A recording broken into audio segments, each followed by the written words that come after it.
All India Radio presents Morning News.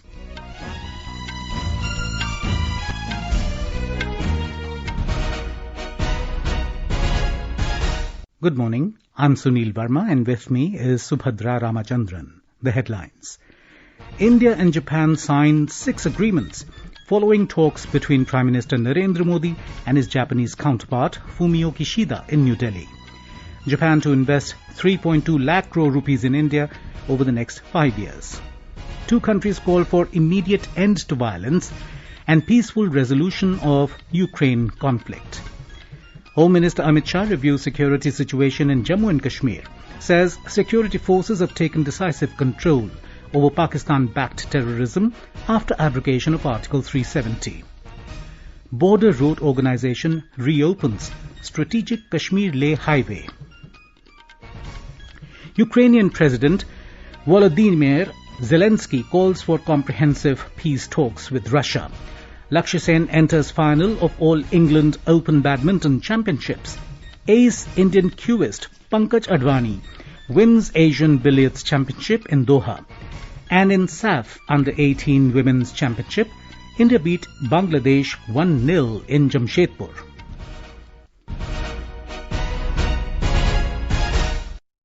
As we start the bulletin, we appeal to our listeners to stay safe from COVID-19 by following these 4 simple steps.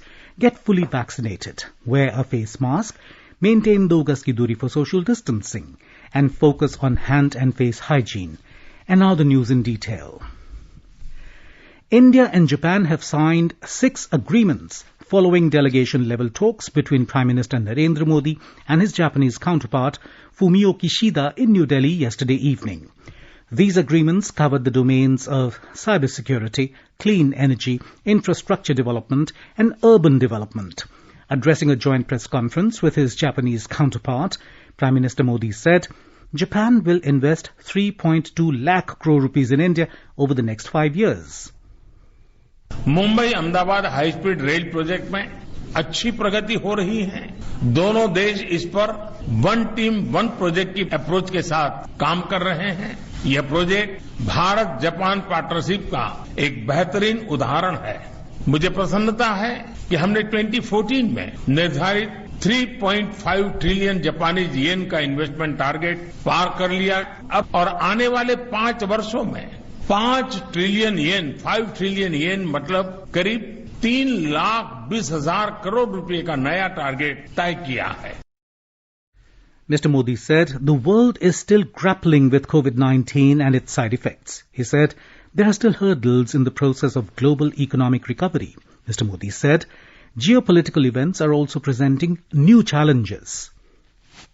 आज Bharat make in India for the world के लिए असीम संभावनाएं प्रस्तुत करता है. इस संदर्भ में जापानीज कंपनीज बहुत समय से एक प्रकार से हमारी ब्रांड एम्बेसडर्स रही है. हमारे बीच टेक्नोलॉजी और इनोवेशन सेक्टर्स में पार्टनरशिप में नए आयाम जुड़ रहे हैं.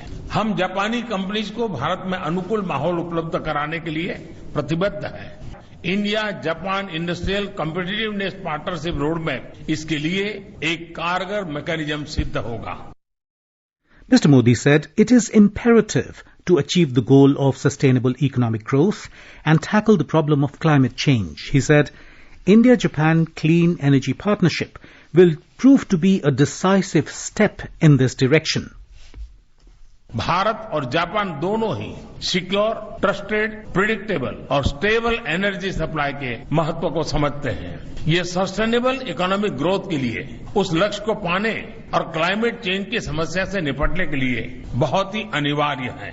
हमारी क्लीन एनर्जी पार्टनरशिप इस दिशा में लिया गया एक निर्णायक कदम साबित होगा. कई अन्य महत्वपूर्ण बिंदुओं पर भी हमारे बीच सहमति बनी है, घोषणाएं हुई हैं. प्रधानमंत्री किशिदा की यह यात्रा Bharat Japan special strategic and global partnership में नए आयाम जोड़ने में सफल रही है. India and Japan have expressed serious concern about the war and humanitarian crisis in Ukraine. In a joint statement, the 2 countries sought an immediate end to violence and a return to the path of dialogue and diplomacy to resolve the conflict. The statement said the 2 leaders will take appropriate steps to address the humanitarian crisis in Ukraine. Later, addressing the media, Foreign Secretary Harshvardhan Shringla said that the two prime ministers of the major powers in the Indo-Pacific region held detailed discussions on regional and global issues. He said both leaders held discussions on an entire range of areas, including economic cooperation, cooperation for the development of northeastern region of India, digital cooperation and skill development. Prime Ministers had discussed areas, range of including economic cooperation, cooperation for the development of the northeastern region of India, digital cooperation, skills development, which is in particular area of focus. As two major powers in the Indo-Pacific region, the Prime Ministers also had detailed discussions on regional and global issues. Both leaders concurred that our defense and security ties have strengthened over the last few years, and we are increasingly comfortable in engaging with each other, with other like-minded partners in various regional and multilateral fora for achieving our shared objectives. Mr. Shringla said both the Prime Ministers discussed China. India informed Japan of the situation in Ladakh, the attempts of amassing the troops, and talks with China on border-related issues. He said Japanese PM also briefed India on his own perspective vis-à-vis East and South China Sea. Union Home Minister Amit Shah has said that security forces have taken a decisive control over Pakistan-sponsored terrorism in Jammu and Kashmir following the abrogation of Article 370. Addressing CRPF's 83rd Raising Day function in Jammu, Mr. Shah said democracy has returned to J&K and the Union Territory has been recording inclusive development through corruption-free governance as a result of Article 370's removal. He said the situation in J&K has seen a drastic change since Mr. Narendra Modi took over as Prime Minister in 2014. Mr. Shah cited the achievement of the J&K administration in successfully ensuring investment of over 33,000 crore rupees. He said J&K will have 7 new medical colleges and 2 AIIMS soon.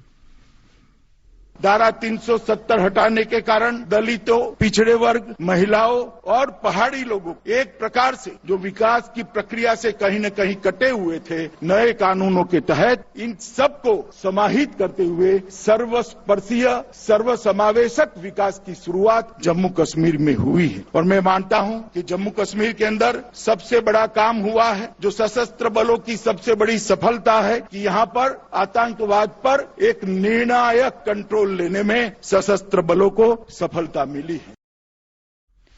Mr. Shah also reviewed the security situation in the Union Territory with top officials of security forces, J&K police and intelligence agencies in Jammu. Indian Army's Border Roads Organization BRO has created a record by reopening the Zojila Pass, the strategic gateway between Ladakh and Jammu and Kashmir, for traffic yesterday, just 73 days after its closure. In previous years, the pass has on an average remained closed for over 135 days with the onset of winter and the heavy snowfall. During the current winter season, the BRO was able to keep the pass open right until January 5 this year. This is only because of the relentless snow clearance operations undertaken by BRO even amidst the toughest of weather conditions. Operations to reopen the pass this year began as early as February 15 with snow clearance operations being undertaken from both sides of the pass under the BRO's Project Beacon and Project Vijayak. In a major step, Union Territory Ladakh has taken steps to ban single-use plastic SUP from the 1st of July this year. UT-level Special Task Force STF Chairman Umang Narula discussed the action plan for the elimination of single-use plastic in Ladakh yesterday. The Central Pollution Control Board has prepared a comprehensive action plan after a survey in Leh and Kargil to eliminate manufacturing, storage, selling and usage of SUP items.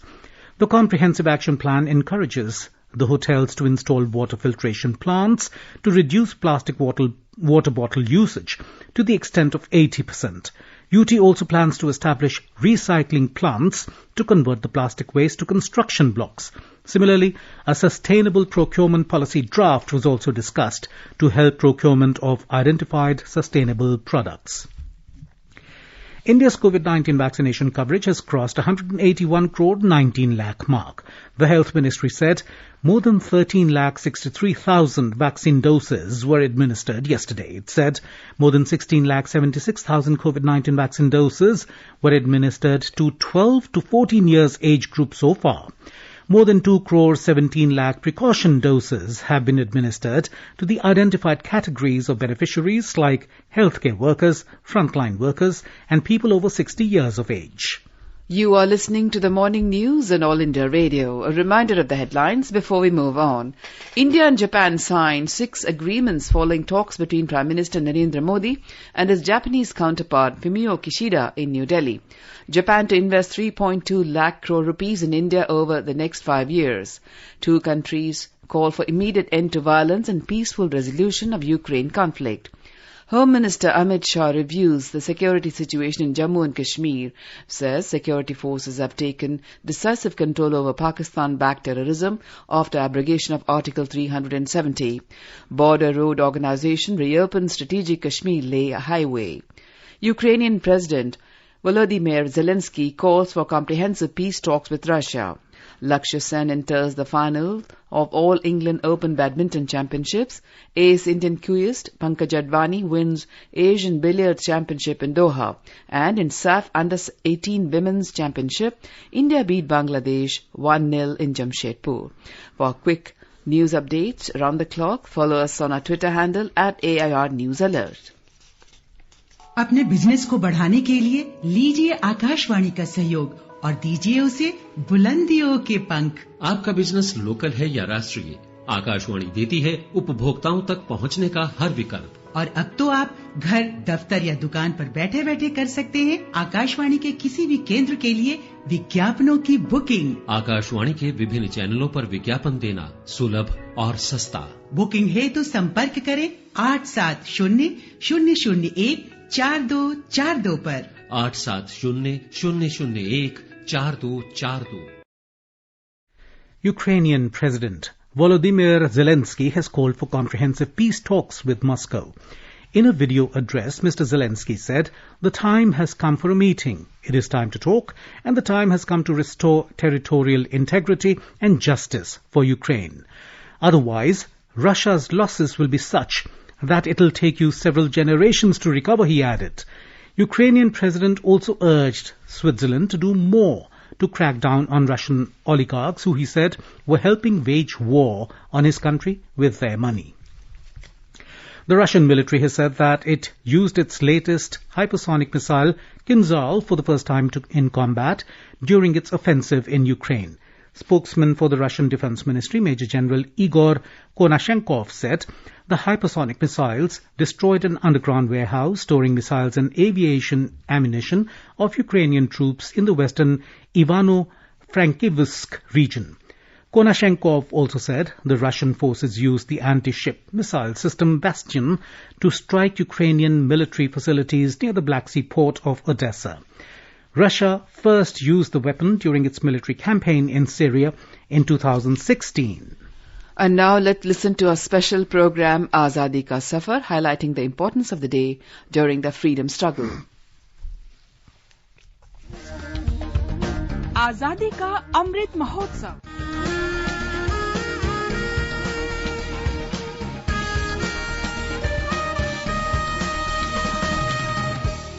Azadi Ka Safar with AIR News. Birth of a Nation. India's glorious freedom struggle is one of the greatest struggles the modern world has ever witnessed. AIR News brings you a glimpse of the struggle every day.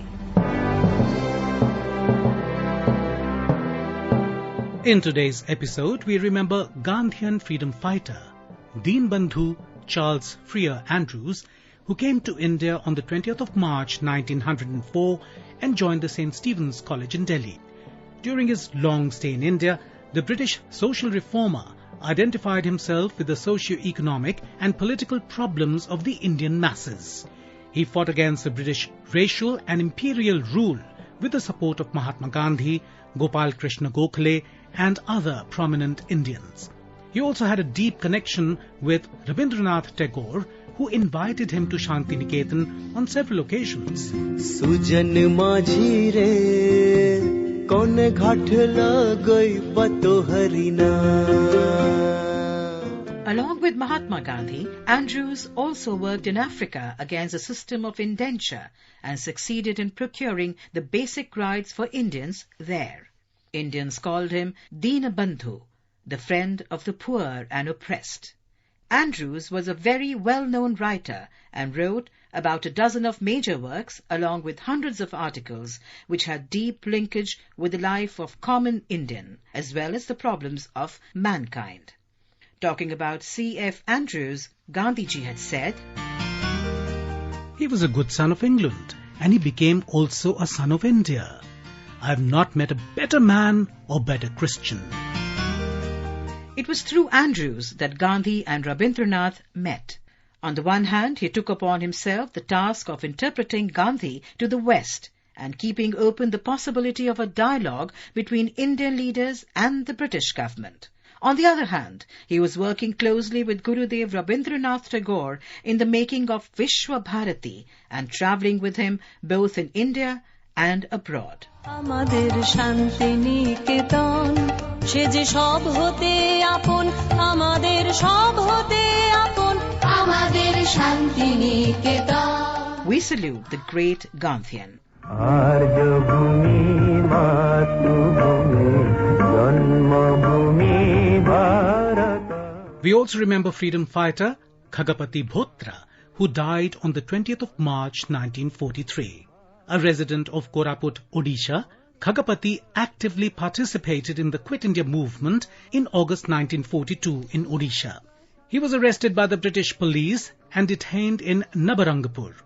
Khagapati fell severely ill due to unhygienic living conditions and lack of medical care in Nabarangpur jail. He was first admitted to a hospital on the 17th of February 1943, but later, along with other political prisoners, was shifted to Koraput district jail. Khagapati Bhotra died of heart failure on the 20th of March 1943 during imprisonment. We salute the great martyr.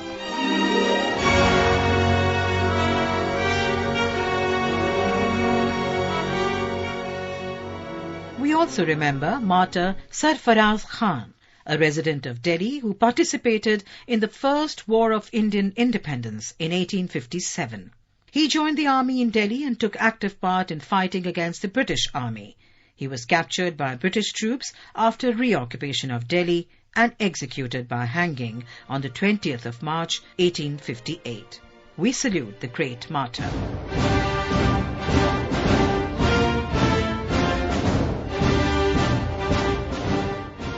We also remember martyr Gandharva Singh, a resident of Sagar district, Madhya Pradesh, who took part in the First War of Indian Independence in 1857. Singh joined hands with the freedom fighters of Sagar area and fought the British forces. He was captured by the British in the course of an engagement and hanged on the 20th of March 1858. We salute the great son of the soil. That brings us to the end of this episode of Azadi Ka Safar with AIR News. See you in the next episode tomorrow.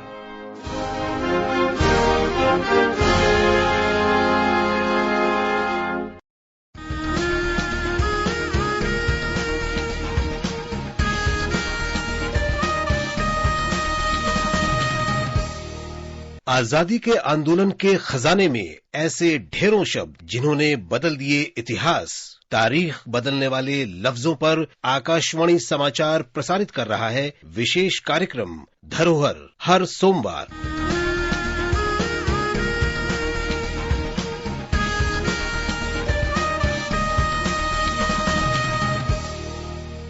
As our nation celebrates the 75th year of independence, a series of events are being organized by the government as a part of Azadi Ka Amrit Mahotsav. To commemorate the occasion as a Jan Utsav, All India Radio News brings its listeners a special quiz on India's freedom movement and its glorious history. The quiz is conducted every Monday and Tuesday in Morning News. The next question of Amrit Mahotsav quiz will be shared with listeners on Monday, 27th of March. In All England Open Badminton Championship 2022, Lakshya Sen cruised into the finals of the men's singles after a nail-biting semi-final match last night. The first game was won by Lakshya Sen by 21-13, while the second game was won by Lee Zijia by 21-12, and the third game was won by Lakshya Sen 21-19. 20-year-old Sen became only the fourth men's singles player after Prakash Nath, Prakash Padukone and Pulela Gopichand to reach the final. Sen is now one step away from becoming only the third Indian ever to win the prestigious tournament. In the other match of the day, Indian doubles pair of Trisa Jolly and Gayatri Gopichand lost to Chinese pair of Zhang Shuqian and Zheng Yu in straight games 17-21, 16-21 in the women's semi-finals. Union Sports Minister Anurag Thakur has congratulated shuttler Lakshya Sen on entering the finals of the All England Open Badminton 2022. In a tweet, Mr. Thakur said, "This is truly historic." He conveyed best wishes to Lakshya Sen for the finale. In the ongoing SAF U18 Women's Championship, India continued their winning run with a 1-0 win over Bangladesh in the second fixture at Jamshedpur, Jharkhand yesterday. Neetu Linda scored the all-important goal in the 63rd minute. Following the result, India are firmly seated at the top of the table, having collected 6 points from 2 matches. India will take on Nepal in this next match tomorrow. Ace Indian queuist Pankaj Advani lifted his 8th title at the 19th Asian Billiard Championship 2022 in Doha, Qatar, after beating compatriot Dhruv Sitwala 6-2 yesterday. This is Advani's 24th international title and the 8th Asian crown. Against two-time Asian billiard champion Sitwala, Advani won the first frame before following it up with a smooth century break to extend their lead to 2-0. In the third frame, Advani opened up a 84-14 lead and went up 3 frames to 0 and resorted to white pot at 87 and positioned it well for a red in off the spot. Sitwala fought back and pulled one back when his famed opponent missed a red early in the frame. He came up with an 82 break to reduce the lead. Advani won the 5th frame to establish a 4-1 lead and stormed ahead to take the 6-2. Today is World Sparrow Day. Every year, March the 20th is observed as World Sparrow Day to raise awareness about the bird. The need for marking this day was felt due to the tremendous decrease in its population. The house sparrow is on the verge of extinction. The first World Sparrow Day was celebrated in 2010 in different parts of the world. Increased use of pesticides, change in the pattern of buildings, and gardens missing from the houses have become the main factors why the number of sparrows has declined sharply in the past few years. Also, the radiation from the mobile and the TV towers has also become a cause of death of sparrows. Birds navigate by sensing the Earth's magnetic fields, and mobile radiations are known to disturb them and interfering with birds' ability to move around. Afghanistan held last position of 146th in the World Happiness Report 2022, while Finland becomes the happiest country for the 5th consecutive year. The top 5 countries in the list are part of Europe, while the United States held the 16th spot in the happiest countries list. Following Finland, Denmark bagged the 2nd rank, while Iceland and Switzerland stood at 3rd and 4th rank. The Netherlands was at the 5th rank in the list. Meanwhile, Luxembourg, Norway, Israel and New Zealand were the remaining countries in the top 10. This year marks the 10th anniversary of the World Happiness Report. The report's measurement of subjective well-being continues to rely on 3 main well-being indicators: life evaluations, positive emotions and negative emotions. Happiness rankings are based on life evaluations as the most stable measure of the quality of people's lives. The low-pressure area formed over southeast Bay of Bengal and adjoining South Andaman Sea is moving northwards along and off Andaman and Nicobar Islands and is likely to intensify into a depression today. It is likely to transform into a storm cyclone by tomorrow. Thereafter, it is likely to reach northeast to Bangladesh and North Myanmar coast around 22nd March. Heavy rain and gusty winds prevailing in Nicobar group of islands since yesterday. Strong winds and heavy rainfall predicted for the next 1 or 2 days. Wind speed is likely to go up to 90 km per hour. Rough sea condition estimated. Meanwhile, light rainfall was observed in Port Blair yesterday. Taking precautionary measures, all tourism activities in A and N islands remain suspended till 22nd of March. All schools will remain closed tomorrow. Foreshore sector shipping services were also cancelled. Ship scheduled to sail for Chennai today was also cancelled. In view of forming a cyclone, the Disaster Management Department has set up a 24/7 control room and closely monitors the ongoing situation. Secretary Disaster Management Pankaj informed that vast arrangements have been made to tackle the situation and quick response teams formed. He appeals to the public not to believe in rumours and report any incident directly to control room for action.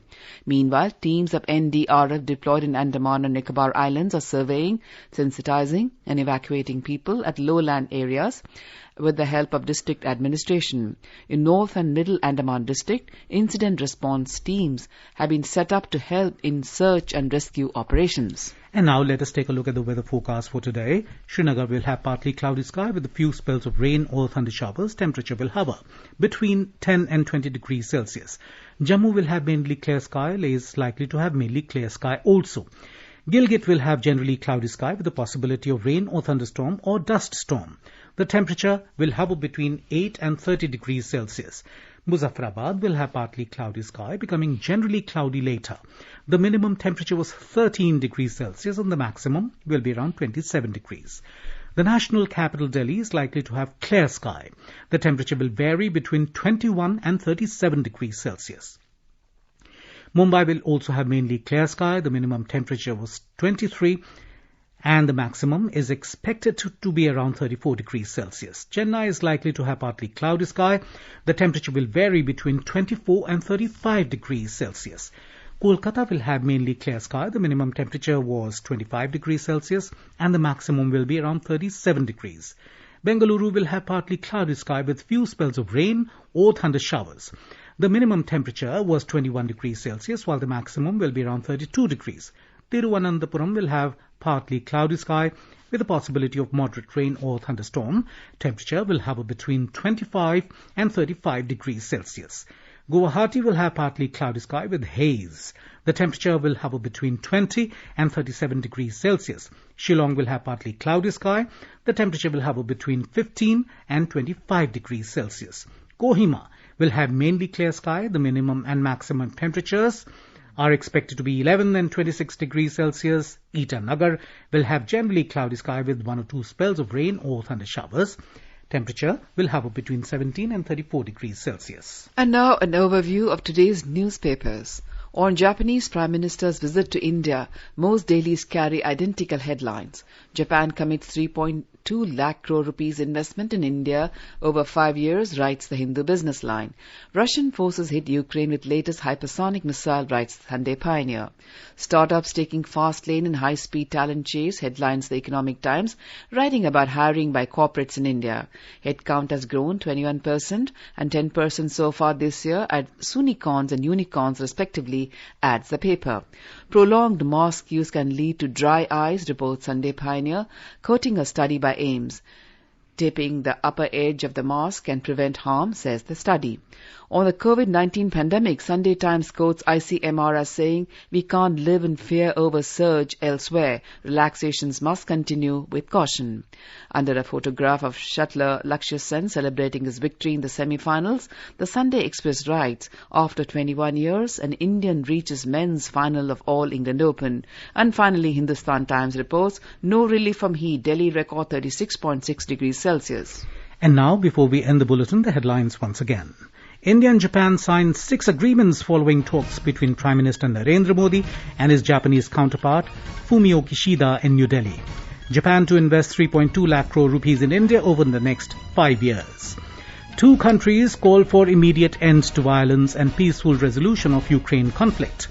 Home Minister Amit Shah reviews security situation in Jammu and Kashmir, says security forces have taken decisive control over Pakistan-backed terrorism after abrogation of Article 370. Border Road Organization reopens strategic Kashmir-Leh highway. Ukrainian President Volodymyr Zelensky calls for comprehensive peace talks with Russia. Lakshya Sen enters final of All England Open Badminton Championships. Ace Indian queuist Pankaj Advani wins Asian Billiards Championship in Doha. And in SAF Under-18 Women's Championship, India beat Bangladesh 1-0 in Jamshedpur.